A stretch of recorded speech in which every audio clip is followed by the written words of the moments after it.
अस्सलाम वालेकुम नाजरीन। ड्रामा सीरियल कभी मैं कभी तुम की नेक्स्ट एपिसोड बहुत ही ज़्यादा इमोशनल होने वाली है, क्योंकि एक तरफ तो मुस्तफ़ा के सारे ख्वाब पूरे होने जा रहे हैं। जो उसने शर्जीना और अपनी लाइफ के लिए सोचा था, समझो सब कुछ ही उसे बहुत जल्द मिलने वाला है। न्यू कॉन्ट्रैक्ट साइन करते हुए बार बार उसके दिमाग में शर्जीना के अल्फाज गूंज रहे होते हैं कि मुस्तफ़ा, मेहनत कभी ज़ाया नहीं जाती और तुम्हें तुम्हारे सब्र का फल ज़रूर मिलेगा। मुस्तफ़ा सोचता है शर्जीना बिल्कुल ठीक कहती थी। आज मैं कामयाबी की जिस ऊंचाई पे पहुंच चुका हूँ, ये सब शर्जीना की वजह से है। अब मुस्तफ़ा का पार्टनर जब पूछता है कि तुमने अपनी बीवी को अपनी इस कामयाबी के बारे में बताया, तो वो कहता है कि मैं उसे इस तरह से नहीं बताना चाहता, बल्कि बच्चे की पैदाइश पे उसे इस तरह से सरप्राइज़ देना चाहता हूँ कि वो भी मेरी तमाम गलतियाँ माफ़ कर दे, क्योंकि लास्ट डेज़ मैंने उसे बहुत इग्नोर किया है और अब मैं अपनी तमाम गलतियों की तलाफ़ी भी चाहता हूँ और शर्जीना को दिखाना चाहता हूँ कि तुम्हारा मुस्तफ़ा कामयाब हो चुका है। लेकिन मुस्तफ़ा के तो वहमो गुमान में भी नहीं होता कि एक तरफ तो वो अपनी कामयाबी का जश्न मनाने का सोच रहा है, दूसरी तरफ उसकी दुनिया ही उजड़ने वाली है। मुस्तफ़ा जब अपने नए प्रोजेक्ट की मीटिंग में बिज़ी होता है तो शर्जीना, जो पीछे बहुत ही ज़्यादा तकलीफ़ में है, बार बार मुस्तफ़ा को कॉल्स करती है, लेकिन मुस्तफ़ा का नंबर ऑफ जा रहा है। शर्जीना को तो कुछ समझ नहीं आता कि उसके साथ क्या हो रहा है। शदीद तकलीफ़ में आखिर वो अपनी डॉक्टर को कॉल करती है, लेकिन अपने पेरेंट्स को कॉल नहीं करती, क्योंकि वो इतनी तकलीफ़ में भी ये नहीं चाहती कि उसके पेरेंट्स मुस्तफ़ा के ख़िलाफ़ कुछ बोलें, इसलिए अपनी तकलीफ़ को मुसलसल बर्दाश्त करती है। अलबत्ता मुस्तफ़ा को वॉइस मैसेज ज़रूर भेज देती है कि मुस्तफ़ा, मुझे एमरजेंसी में हॉस्पिटल जाने की ज़रूरत है, प्लीज़ जल्दी पहुँचो। मुस्तफ़ा जब तमाम मुबारकबादें वसूल करने के बाद अपना मोबाइल ऑन करता है तो ये देखकर परेशान हो जाता है कि शर्जीना की मिस्ड कॉल्स और वॉइस नोट्स भी। अब अपने दोस्त से कहता है कि प्लीज़ मुझे जल्दी घर पहुंचाओ। रास्ते से फूल भी ख़रीद लेता है कि घर जाके शर्जीना को खुशखबरी सुनाऊंगा और आज उससे अपनी तमाम गलतियों की माफ़ी भी मांगूंगा, जो लास्ट डेज़ में उसे मुसलसल इग्नोर करता रहा। उसे बताऊंगा कि ये सब कुछ मैं तुम्हारे लिए, अपने होने वाले बच्चे के लिए कर रहा था। और अपने दोस्त से शेयर करता है अपने फ्यूचर प्लान्स कि अब बहुत जल्द पहले तो शर्जीना को किसी अच्छे से पोश इलाके में शिफ्ट करूंगा, उसी के नाम का एक खूबसूरत सा बंगला ख़रीदूंगा, और अब बहुत जल्द शर्जीना की डिलीवरी भी होने वाली है, तो मैं चाहता हूं कि एक गाड़ी भी ख़रीद लूं, क्योंकि हस्पताल से मैं अपने बच्चे को एक बड़ी गाड़ी में घर लाना चाहता हूं। मुस्तफ़ा का दोस्त, जो उसका पार्टनर भी है, उसे मज़ीद हौसला अफजाई देता है कि मुस्तफ़ा, तुम्हारी मेहनत की वजह से आज तुमने सब कुछ हासिल कर लिया जो तुम हमेशा से हासिल करना चाहते थे। मैं तुम्हारे लिए बहुत खुश हूँ। अब मुस्तफ़ा जब घर में दाखिल होता है तो हर तरफ अंधेरा होता है। उसे तो कुछ समझ ही नहीं आती कि अंधेरा क्यों है और शर्जीना कहाँ है। अब लाइट्स ऑन करने के बाद इधर उधर शर्जीना को ढूंढता है, आवाज़ें देता है, लेकिन जब शर्जीना का कोई रिप्लाई नहीं आता तो बहुत ज़्यादा परेशान हो जाता है। और फिर जब आगे बढ़ता है तो शर्जीना को ज़मीन पर बेहोशी में देखकर तो मुस्तफ़ा के पसीने छूट जाते हैं। शर्जीना के लिए लाया हुआ बुके वहीं फेंकता है और फ़ौरन शर्जीना के पास जाता है, लेकिन शर्जीना बेसुध पड़ी है। शर्जीना को लेकर फ़ौरन हॉस्पिटल पहुंचता है, लेकिन डॉक्टर्स बताते हैं कि आई एम सॉरी, आपके बच्चे को हम नहीं बचा सके और मदर की हालत भी बहुत क्रिटिकल है। पता नहीं हम उसे बचा सकें कि ना बचा सकें। आपने इसे हॉस्पिटल लाने में बहुत देर कर दी।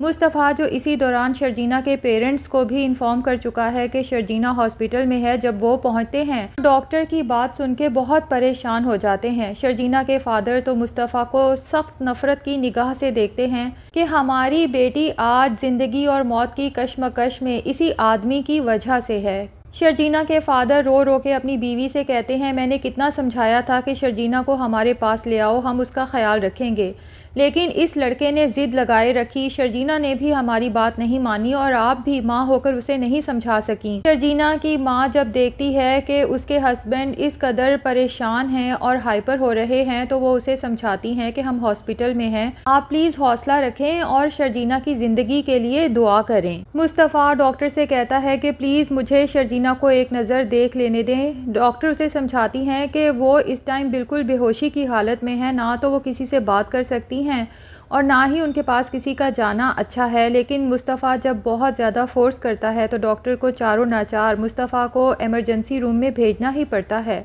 मुस्तफ़ा तो सामने बेहोश पड़ी शर्जीना को देखकर शदीद परेशान हो जाता है कि मैंने कितनी बड़ी गलती कर दी। शर्जीना पता नहीं किस कदर तकलीफ़ में होगी और मुझे बार बार कॉल्स कर रही थी, मुझे याद कर रही थी, लेकिन मैं वहाँ अपनी कामयाबी का जश्न मना रहा था। क्या फ़ायदा इस कामयाबी का? अगर शर्जीना ही चली गई तो मैं इस दौलत, इस कामयाबी का भला क्या करूँगा?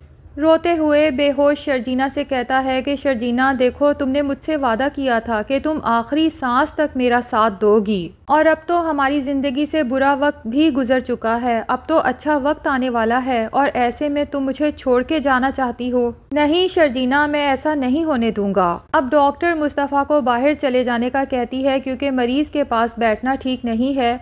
मुस्तफ़ा बाहर आता है तो उसे कुछ काम के लिए घर जाना पड़ता है, और जब घर जाके अपनी फ्रिज पे नोट्स देखता है जो शर्जीना डेली मुस्तफ़ा के लिए लगाती थी, तो वो उसको पढ़ता जाता है और रोता जाता है, क्योंकि शर्जीना को तो मुस्तफ़ा की छोटी छोटी फ़िक्र रहती थी और मुस्तफ़ा ने कभी इन नोट्स को गौर से देखा ही नहीं था। अब सारे नोट्स उतार के पढ़ता है तो रो रो के उसका बुरा हाल हो जाता है। दूसरी तरफ मुस्तफ़ा के भाई अदील के साथ तो बहुत ही बुरा हुआ है, क्योंकि रुबाब एक बहुत बड़ी पार्टी अरेंज करती है, अदील की सरप्राइज़ बर्थडे पार्टी। अदील के पेरेंट्स को भी ख़ास तौर पे पार्टी पे आने का कहती है, जबकि अदील की माँ परेशान हो जाती है कि अदील की बर्थडे तो 2 माह पहले गुजर चुकी, भला अब किस चीज़ की बर्थडे। लेकिन अदील के फादर कहते हैं कि ये अमीर लोगों के चोंचले हैं, हम क्या जाने। अब उसके घर में बैठे हैं तो जाहिर है कि पार्टी पे जाना ही पड़ेगा, हालांकि मेरा बिल्कुल भी दिल नहीं कर रहा। अब नताशा जब पार्टी में एंटर होती है तो बहुत पुरतपाक तरीके से रुबाब की तरफ बढ़ती है, लेकिन रुबाब उसे बहुत कोल्ड रिस्पॉन्स देती है, जिस पे नताशा काफ़ी परेशान हो जाती है कि रुबाब मुझसे इस तरह से तो नहीं मिलती थी, ये तो मेरी बेस्ट फ्रेंड थी। और साथ ही सलमान, उसका शौहर, खड़ा होता है। रुबाब नताशा को इग्नोर करके सलमान के साथ अलबत्ता पुरतपाक तरीके से मिलती है, तो नताशा शर्मो बेशर्मी रुबाब से पूछ ही लेती है कि तुम वापस कब आई और सुनाओ तुम्हारा ट्रिप कैसा रहा। तो रुबाब उसे ढके छुपे अल्फाज में कुछ सुना ही देती है कि बहुत कुछ सुनाऊंगी, ज़रा सब लोगों को जमा तो होने दो। अब रुबाब के इस जुमले पे जहाँ नताशा के कान खटकते हैं, वहीं अदील के दिल को भी अजीब सी घबराहट महसूस होती है, क्योंकि वो काफ़ी दिन से रुबाब के बर्ताव में चेंजिंग तो महसूस कर रहा था और उसे यही लगता है कि शायद उसकी चोरी पकड़ी गई है। होता भी यही है।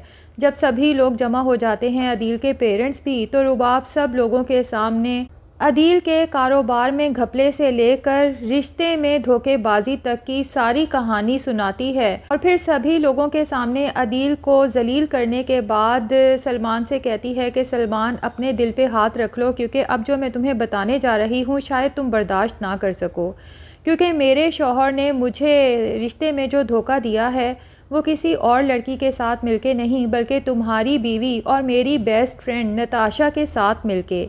ये दोनों हम दोनों की आंखों में धूल झोंक के पता नहीं कब से रिलेशनशिप में थे।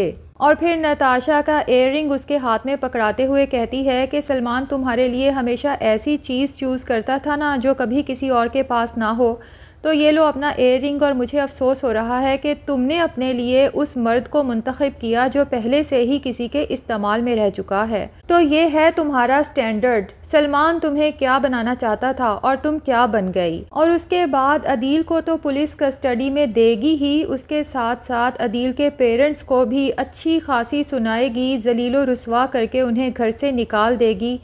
दोनों बूढ़े बेचारे जब अपना थोड़ा बहुत सामान समेट के सड़क पर होंगे तो सोचेंगे कि हम अदील और रुबाब को कितनी इज़्ज़त देते रहे और क्या समझते रहे, और एक हमारा मुस्तफ़ा था जो हमेशा हमारे सामने निगाहें झुका के बात करता था, और एक शर्जीना जो दिन रात घर के कामों में मसरूफ़ रहती थी, जॉब अलग करती थी। मुस्तफ़ा के फ़ादर रो रो कर कहेंगे कि हमने मुस्तफ़ा के साथ बहुत बुरा किया, मुझे यकीन था कि उसने चोरी नहीं की, लेकिन इस रुबाब ने उसके ऊपर इतना बड़ा इल्ज़ाम लगाया, और अदील को पता था कि रुबाब झूठी है, इसके बावजूद उसने अपने भाई का साथ देने की बजाय उसे घर से निकालने में रुबाब का साथ दिया।